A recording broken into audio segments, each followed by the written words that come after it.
Alrighty, yo, what is going on, everybody? It's your boy, Mr. DDG94 here, back with another reaction video. Today we finna react to AI slop music channels. Yeah, the AI slop music channels. We finna be reacting to the top 10 songs of 1989. Top 10 rap songs of 1989. Let's see what this AI slop channel has here. Without further ado, let's get right into it. When I grew up, we a rapper and a gangster, just like you. Ask any hip-hop fan about 1989, and you'll probably hear the same few titles. You're on a mission, and you're wishing someone could cure your lonely condition. But this wasn't just another great year for rap. It was the moment the culture became impossible to ignore. And now I'm living in correctional facility, cause some don't agree with how I do it. New stars emerged, lyrical standards rose higher than ever, and records from New York to Los Angeles began shaping the sound of the next decade. Black cat is bad luck. Bad guy Try it! Some became instant classics. Others took years to receive the recognition they deserved. These are 12 songs that helped define one of the most important years in hip-hop history. Number 12, I Got It Made, Special Ed. I'm your idol, the highest title, numero uno. I'm not a Puerto Rican, but I'm speaking. Some artists spend years searching for a breakout hit. Special Ed found one before he was old enough to graduate from high school. When my record is played, to put it short, I got it made. Born Edward Archer in Brooklyn and raised in the Flatbush neighborhood, nigga that he was took only Raheem 16 girl and when Juice. I Got It Made arrived in 1989. Took his baby mama and Juice. Pulled up with that car and shit. Produced by the gifted Howie T, the song immediately stood out because of its effortless confidence. Instead of sounding like a teenager trying to prove himself, Special Ed rapped with the calm delivery of someone who already believed he belonged among hip-hop's elite. Cause I don't retreat, I run you over like a truck and leave you dead in the street. What made the record remarkable wasn't flashy production or aggressive lyrics, it was precision. Never shoplifted, I got the cash, but money ain't nothing. Every line landed cleanly, and the playful bragging never felt forced. At a time when many young rappers leaned on energy alone, Special Ed showed that control could be just as impressive.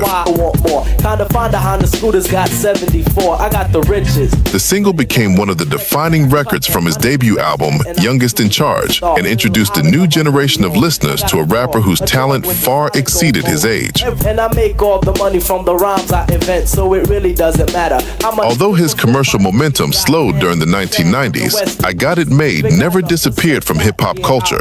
You burn me? Really? Think, just blink and I've made. Decades later, it remains one of the clearest reminders that greatness doesn't always wait for adulthood. I got it made. I got it made. I got it. Number 11, The Gas Face, Third Base. Put you on tour, put your record on wax. Trust me, sign your life on. Hip-hop has always had These the niggas that MC Hammer had got held up by. MC Hammer had these niggas shook. Went to LA, thought shit was sweet. Next thing you know, all them niggas came and got their ass. Said, hey nigga, MC Hammer said, stop talking shit on the radio, bitch ass niggas. It's like, okay man, we won't do it anymore. Okay, we understand. Nah, y'all don't understand. Beat their ass. Yeah, fight back, man. Fight back, nigga. Fight back. And that's when everybody learned, don't talk about MC Hammer. Had its own language, and sometimes one record creates an expression that survives for generations. When Third Base released The Gas Face in 1989, the phrase quickly became shorthand for calling out someone who was fake, corny, or trying too hard. The trio, made up of MC Search, Pete Nice, and DJ Richie Rich, were among the first successful white rap groups to earn widespread respect within hip-hop rather than outside it. That credibility mattered. The production came from members of the legendary Bomb Squad, the same creative force responsible for Public Enemy's explosive sound. Their involvement signaled that Third Base had earned genuine support from one of rap's most respected production teams. Beyond the catchy hook, the record challenged growing concerns about authenticity as hip-hop entered the mainstream. It questioned image over substance and reminded listeners that acceptance within the culture had to be earned, not manufactured. While many novelty phrases disappear after a few months, gas face became part of hip-hop vocabulary for years. Hey yo, good looking out, Don, man. The song's influence reached beyond radio playlists, helping shape conversations about credibility during a period when rap was expanding faster than ever before. Tony Dick gets the gas. If you're enjoying these stories, consider subscribing. Hell We spend no. days researching every record, checking the facts, and uncovering the history behind the music. Your support helps us keep these stories alive for the next generation of hip-hop fans. Number 10, Me, Myself, and I, De La Soul. Mirror, mirror on the wall, tell me, mirror, what is wrong? By Can it be my 1989, De La hip-hop Soul, already or had if clear it's just my expectations. De La Tough Soul? lyrics, What I expensive do jewelry, make feel and larger-than-life people personas say I dominated didn't much of the try, but conversation. when it comes to being De La, it's just me, myself, and I. Then De La Soul arrived and ignored nearly all of it. Always pushing that we formed an image. There's no The trio from Long Island, Posdnuos, Trugoy the Dove, and Maceo, released Me, Myself, and I as part of their groundbreaking album 3 Feet High and Rising. just me, myself, and I. I ain't gonna lie, if it wasn't for N.W.A. Street Volume 3, I wouldn't know nothing about this song. Built around a playful sample from Funkadelic's Not Just Knee Deep, the song encouraged individuality at a time when fitting into rap's established image often seemed essential. Its lighthearted sound confused some executives who struggled to market music that didn't fit existing categories. Was it conscious rap? Alternative rap? Comedy? De La Soul didn't seem interested in labels. They simply made music that reflected their personalities. And for me, myself, and I. Commercially, the gamble worked. The single reached the Billboard Hot 100 and introduced a style that proved hip-hop could embrace humor, creativity, and self-expression without sacrificing lyrical quality. The group's success also inspired artists who refused to follow trends. Years later, many alternative and experimental hip-hop acts would point to De La Soul as proof that originality could build a lasting legacy. Mirror, mirror on the wall, shovel chestnuts. Number 9, Road to the Riches, Kool Rap and DJ Polo.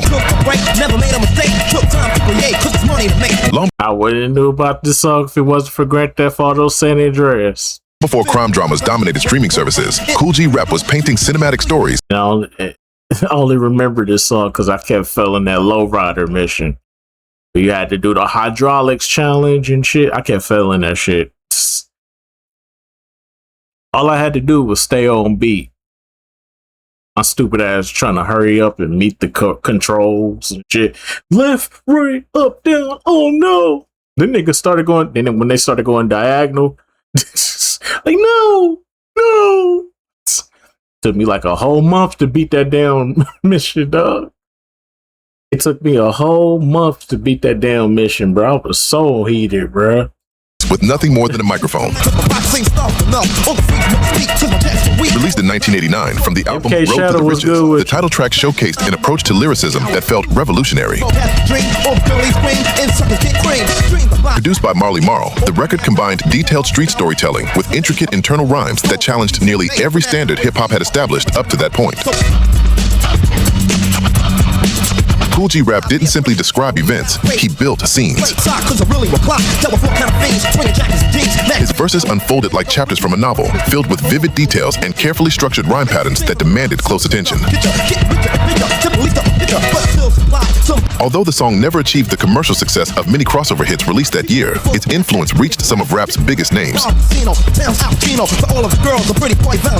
Artists such as Nas, The Notorious B.I.G., Jay-Z, and countless others have acknowledged Kool rap's impact on their own writing styles. Sometimes the most influential records aren't the ones dominating radio stations. They're the ones quietly teaching future legends how to write. Road to the Riches did exactly that, leaving fingerprints on hip-hop long after its chart run had ended. Number 8, Smooth Operator, Big Daddy Kane. Yeah, I only listen to 2 Big Daddy Kane songs, and this is my favorite one right here. Because I'm a smooth operator. Yeah, this is my shit right here. By the end of the 1980s, technical skill alone was no longer enough to stand out. Hip-hop wanted personalities, and few artists possessed as much charisma as Big Daddy Kane. Released from his album It's a Big Daddy Thing, Smooth Operator captured everything that made Antonio Hardy one of rap's most complete performers. Produced by Marley Marl, the record balanced confidence, lyrical precision, and effortless style without sounding arrogant. Kane wasn't simply bragging, he sounded completely in control, delivering every line with timing that many MCs still study today. What often gets overlooked is how much influence Kane had behind the scenes. I ain't gonna lie, it's this one video I saw of Big Daddy Kane.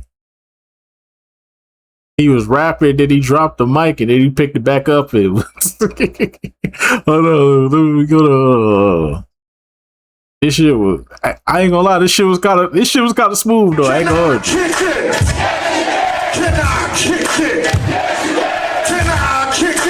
This shit was kind of smooth though. I ain't gonna hold you. Introducing Dark Holiday from Tombstone. Step to the spot, leave the whole room blown. That Bed-Stuy baller coming from the Brooklyn.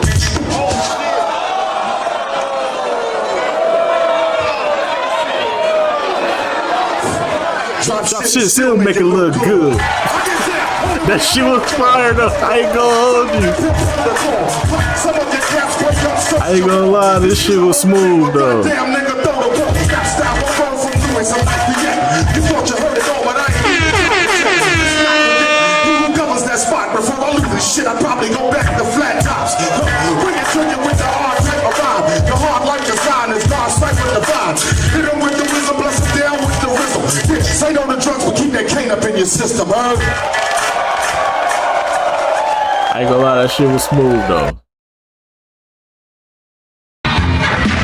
Before ghostwriting became a common topic in hip-hop, Kane quietly contributed lyrics and creative ideas to other artists, including Biz Markie and Roxanne Shante. You said what's my second favorite? Ain't No Half-Stepping. His reputation among fellow rappers grew just as much from what he wrote off the record as what appeared on his own albums. I make it real good, black doctor, feel good, to make sure that my point is understood. The song also helped redefine what it meant to be a rap star. Kane showed that intelligence, fashion, stage presence, and lyrical excellence could exist in the same artist. Ain't No Half-Stepping and Smooth Operator. Long before polished performers like Jay-Z mastered that balance, Big Daddy Kane had already written the blueprint. Smooth Operator wasn't just another hit. It proved that confidence backed by genuine skill never goes out of style. Hey, yo, what is they doing? Hey, yo. Number 7, Ladies First, Queen Latifah featuring Moni Love. Hell nah. Like I said, I don't know any Queen Latifah songs. And I'm not trying to learn none to this day. Try. Love You on Living Single.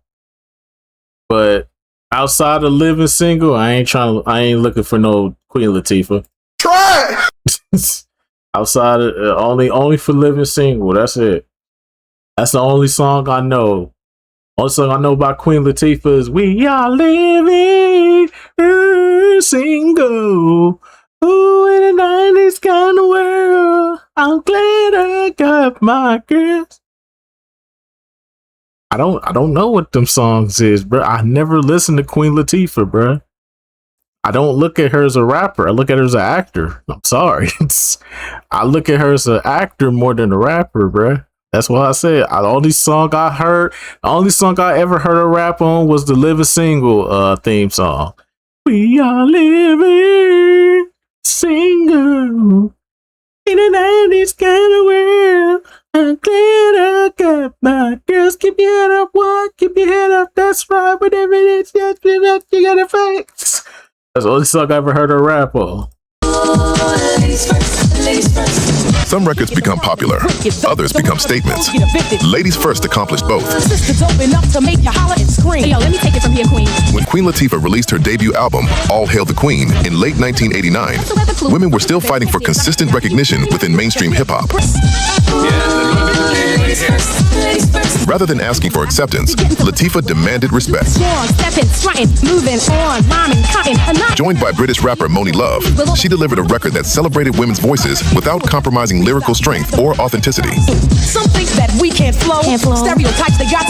Built around a sample from Sly and the Family Stone's Sing a Simple Song, the production carried the same spirit of confidence and empowerment that had defined earlier generations of black music. The accompanying music video reinforced that message by honoring influential black women from history, connecting hip-hop to a much broader cultural legacy. The song reached audiences far beyond rap fans. It introduced many listeners to Queen Latifah's commanding presence years before she became an award-winning actress, television personality, and businesswoman. Today, conversations about influential female MCs almost always begin with pioneers like Queen Latifah. Pay me every bit of your attention, like mother, like daughter. I would also like to mention Ladies First helped create that conversation. Have a job to do, we doing it, respect due. More than 3 decades later, its message remains just as relevant, reminding every generation that representation isn't something to wait for. Sometimes you have to claim it yourself. Number 6, Express Yourself, N.W.A. Mention N.W.A. and most people immediately think of controversy, explicit lyrics, and straight out of Compton. That's exactly why Express Yourself surprised so many listeners. Produced by Dr. Dre and built around Charles Wright and the Watts 103rd Street Rhythm Band's classic groove, the song carried an unexpected message. There was no profanity, no celebration of violence, and no attempt to shock audiences. Instead, Dre encouraged individuality, confidence, and independent thinking. The record demonstrated something many critics overlooked. N.W.A. wasn't controversial because they lacked creativity. They were controversial because they refused to be limited by expectations. Express Yourself showed the group's versatility while giving radio stations a version of N.W.A. that could actually receive airplay. Ironically, not everyone welcomed the change. Some fans questioned whether the cleaner approach made the group less authentic.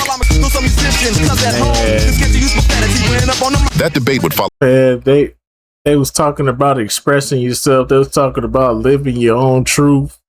Well, man, if anything, N.W.A. was ahead of their time. Countless artists throughout the decades, raising an important question that still exists today. Can commercial success and artistic integrity coexist? With hindsight, the answer seems obvious. Express Yourself expanded N.W.A.'s audience without sacrificing their identity. It remains one of the strongest examples of how a single song can challenge public perception while proving an artist is capable of far more than critics expect. Number 5, Bust a Move, Young MC. Hell no. Putting this song ahead of N.W.A. is blasphemous. That is blasphemous. Hell no. Move this man! I hate these AI slop channels. Every generation has a crossover hit that introduces hip-hop to listeners who rarely pay attention to rap. In 1989, Bust a Move became that record. Born Marvin Young in London before relocating to New York and later California, Young MC brought something unusual to hip-hop: a university education, sharp wit, and an ability to write lyrics that felt clever without becoming overly complicated. Produced by Matt Dyke and the Dust Brothers, Bust a Move blended playful storytelling with an infectious groove that appealed to both rap audiences and mainstream pop listeners. The single climbed to number 7 on the Billboard Hot 100 and earned the Grammy Award for Best Rap Performance, making Young MC one of the biggest breakthrough artists of the year. Behind the scenes, however, his songwriting talent stretched even further. Before his own success, Young MC had written Wild Thing and Funky Cold Medina for Tone Loc, two songs that became enormous commercial hits. Bust a Move finally gave him the spotlight under his own name. More than 3 decades later, the record remains one of hip-hop's defining crossover moments, proving that clever writing, memorable hooks, and genuine personality could introduce rap to millions of listeners who had never embraced the genre before. Number 4, Wild Thing, Tone Loc.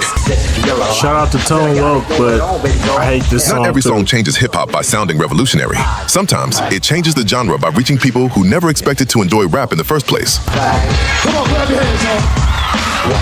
Released in February 1989, Wild Thing became a cultural phenomenon almost overnight. I hate this song. Built around a licensed sample of Van Halen's Jamie's Cryin', the record blended rock and hip-hop in a way that felt accessible without losing its identity. Tone Loc's unmistakable raspy voice instantly separated him from every other rapper on the radio, turning a simple party record into... It's the fact that this and the other song that came before this one, they both sound corny and cheesy, bro. They just sound like some cheesy ass songs that people just trying to get out there on the radio. That damn It Takes Two song. I hate that song too with a passion. It takes two to make things go right. Nah, all that shit sound cheesy. Like that it just sounds cheesy and manufactured. One of the biggest crossover hits the genre had ever seen. Commercially, the numbers were historic. Wild Thing climbed to number 2 on the Billboard Hot 100, becoming the highest charting hip-hop single ever at the time. Suddenly, rap wasn't confined to urban radio or late-night television. It was playing at college parties, sporting events, shopping malls, and family barbecues across America. Ironically, Tone Loc never claimed to be the most technically gifted MC of his generation. His greatest strength was knowing exactly who he was. That authenticity, paired with a distinctive voice and unforgettable production, turned Wild Thing into one of the defining crossover records of the decade. Pepper just sucked. Let's keep it real with you. Salt and Pepper just Sometimes, changing history isn't about being the most lyrical. It's about opening a door that thousands of artists later walk through. Everybody in the house, put your hand up there like this. Put your hand like this. Number 3, I Know, De La Soul. It's like that. It's like that. It's like that. It's like that. It's like that. It's like that. Long before hip-hop became known for emotional honesty, De La Soul proved the genre could celebrate love without sounding predictable. Released from the groundbreaking album 3 Feet High and Rising, I Know stood apart from nearly everything else on rap radio in 1989. Rather than relying on aggressive delivery or exaggerated bravado, the trio crafted a warm, playful record filled with clever wordplay and optimism. Built around samples from Steely Dan, Otis Redding, and Lee Dorsey, the production felt rich, soulful, and unlike anything audiences had heard before. Sampling had already become part of hip-hop's identity, but Prince Paul approached it like a collage artist, layering sounds from completely different musical worlds into something entirely original. That creativity became one of the album's defining strengths and helped establish 3 Feet High and Rising as one of the most influential hip-hop records ever released. While songs celebrating romance were often dismissed as soft, I Know quietly expanded what rappers could talk about. It reminded listeners that vulnerability and positivity had a place alongside competition and bravado. More than 3 decades later, artists across alternative hip-hop still borrow from the creative freedom De La Soul championed.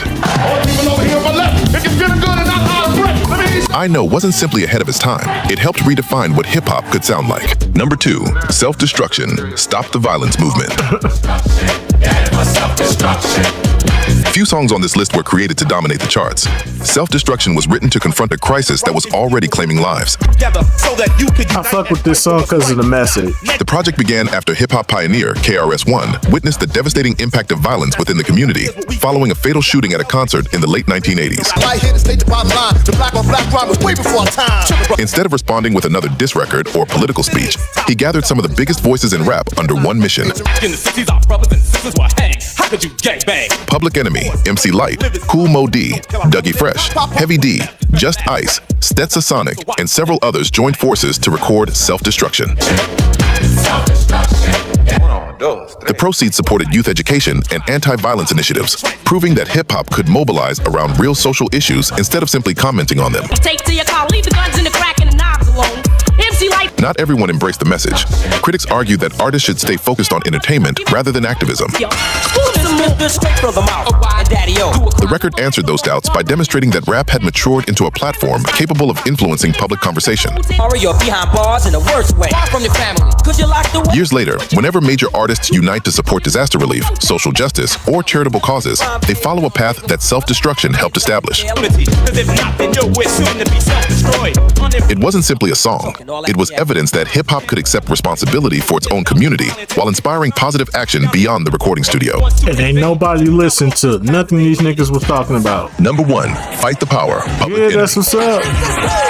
Yeah, that's what's up. Yeah. If one song captured the spirit of 1989, it was Fight the Power. Commissioned by director Spike Lee for his film Do the Right Thing, the record became far more than a movie soundtrack.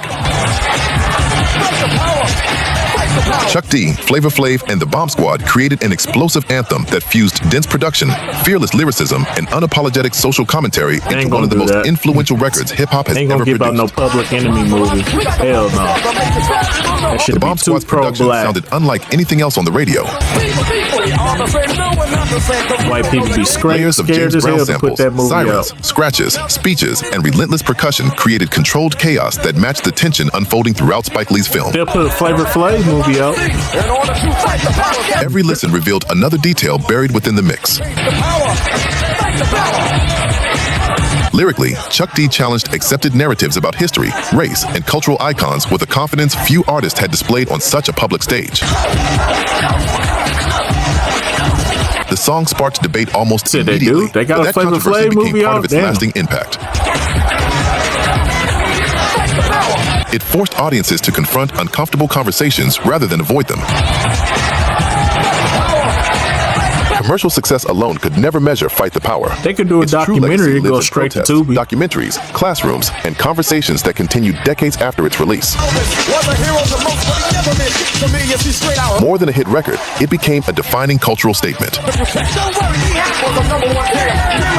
When people remember 1989, they remember an era when hip-hop proved it could entertain, educate, and challenge society all at once. No song represents that transformation more powerfully than Fight the Power. 1989 didn't simply produce unforgettable songs. It reshaped what hip-hop could accomplish. From lyrical innovation to social activism and mainstream success, these 12 records helped build the foundation for everything that followed. Which song would make your list? Let us know in the comments, and we'll see you in the next one. All right. Well, that's gonna about do it for this. Hey. Whoa. When I grew up, we a rapper and a gangster. Just Anyways, though, that just gonna about do it for this one, most definitely, man. 1989, I feel like N.W.A. should have been number 2. I think all the rest of them songs, outside of Big Daddy Kane and De La Soul, you can throw the rest of them songs on garbage. But anyways, though, that's just gonna about do it for this one. I'll see y'all in the next video. Till then, deuces.